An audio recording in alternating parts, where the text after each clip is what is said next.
figured since I have 3 of Creality's most popular printers, and they're all highly modified with our inventions, I would go over some of the things you can do with your printers. So I'll do my 3. I don't have a lot done to this. Obviously, a lot of people like to put a metal extruder, especially since the new ones, the threads are popping out on some of them, and the extruder arms can crack. So this is a very popular upgrade, and I don't recommend anybody do any upgrades on their machine when they first get it. But if you did want to do one, the Bowden tube and this, don't over tighten the screw. If you do, you're going to have a day of figuring out what's going on.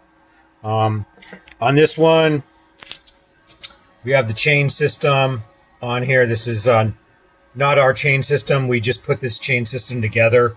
There was already a chain system for the 3 when we came into the game, so we haven't really messed with the 3. We got our speed knob on here, and this allows you to really turn this knob quick. It's a big pain in the butt when you're going to your nozzle, trying to raise your nozzle. So you can you'll see on the other machines, we have the Raspberry Pi. We got a mess going on here, folks. We have the Raspberry Pi. It's not ours, but they make a case right here where you can put the Raspberry Pi in here and a power supply, and just kind of turns this into a screen holder, kind of like what we have on the other machines. So we're going to go over here to the 5. So this arguably is the most famous Ender 5 in the world. It's extremely modified. We'll just start at the bottom. It has the Raspberry case with the power supply. This is a takeoff. Our original case did not have a Raspberry, so we have this case available. And so you'll see a lot of my stuff is marked eSun. I thank eSun and Rick from eSun for a lot of the filament that he sends me. A lot of it ends up being wasted. He makes a lot of this possible. I probably wouldn't make as much stuff, so I brand the stuff with eSun.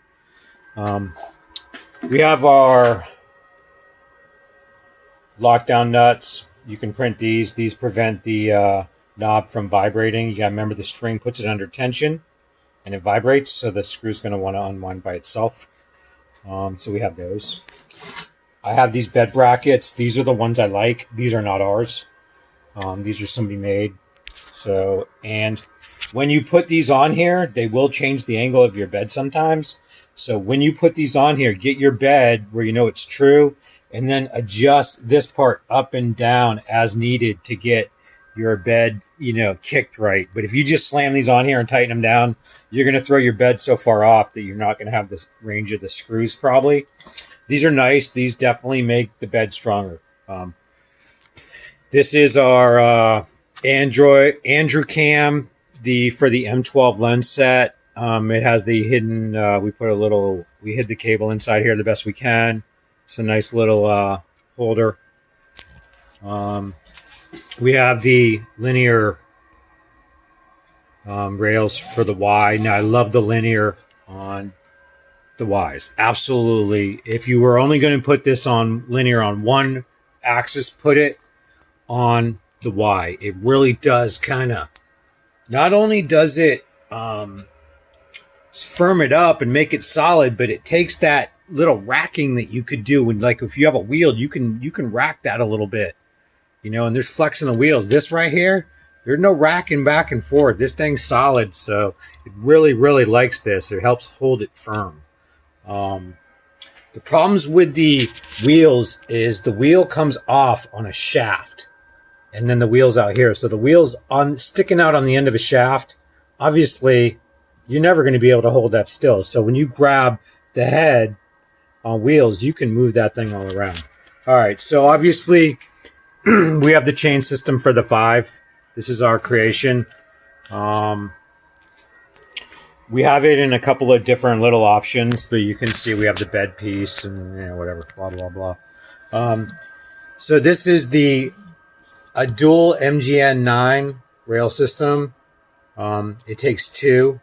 We are the first people to do this on the Ender printers. I like it so much better than 112. It adds more weight, but this thing is solid. We have the direct extrusion.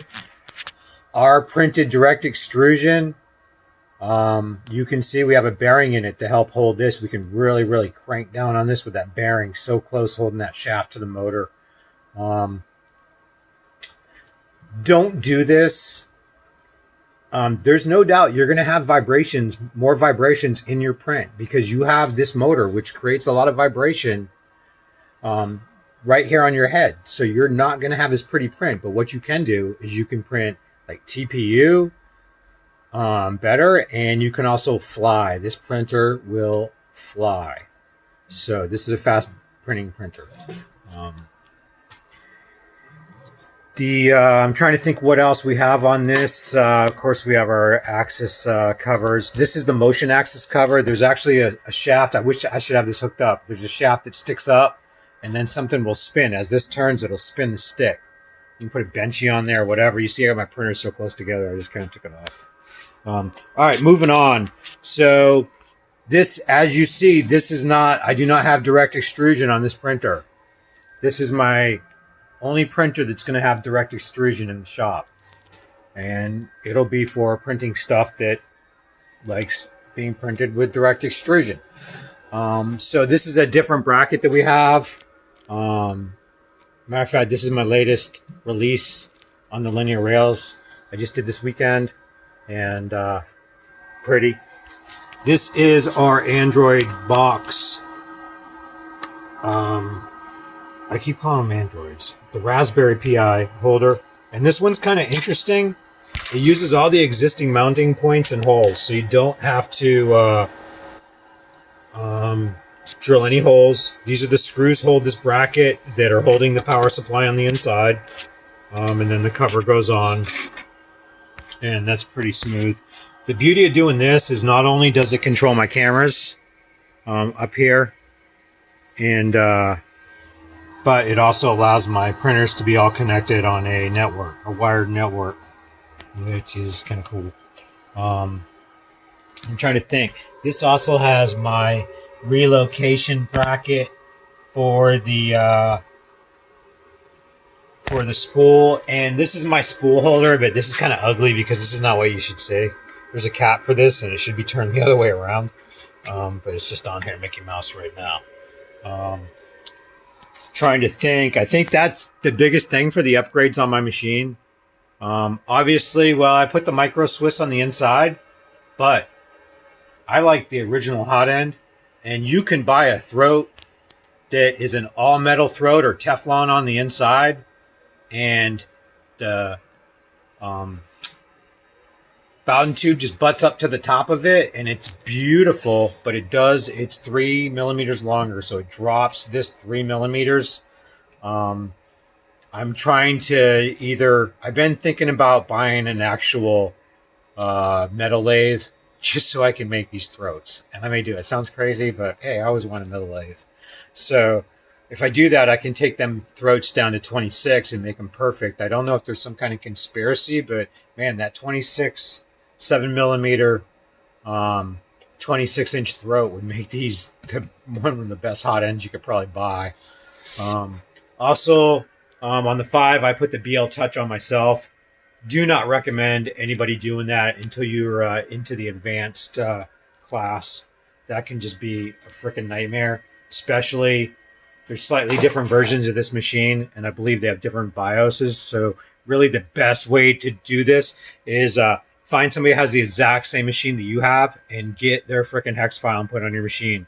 There used to be a Facebook group for the Ender 5s that had awesome file section. It had all those hex files in there, but the trolls destroyed the group because they couldn't print, and they blamed defective printers. It's not defective printers, it's defective freaking brains. So, also, we have the 2 trees tensioners. I love these. This adapt bracket right here is a bracket we made to adapt these. Also, this is the 2 trees, and this is the bracket we made to adapt the 2 trees adapter. You can get these and print them out, but I was not liking the way my belts were running, and it felt like maybe there was some sag over time from the filament, but I didn't really like them, so I think they were $10 a piece, so it's not a cheap upgrade, but man, so slick. All right, that's it. I got a little couple heat sinks on my motor since I got it up here. That's it, everybody. I hope that gives you some ideas of some of the things you can do to modify your printers. But again, as I said, do not modify your printers. Learn to print yourself a chain, get an idea of what you're looking at on the bed on the first layer. So when something does go wrong, you at least can visually look and see what's different, and then maybe learn from there. All right, good luck, everybody.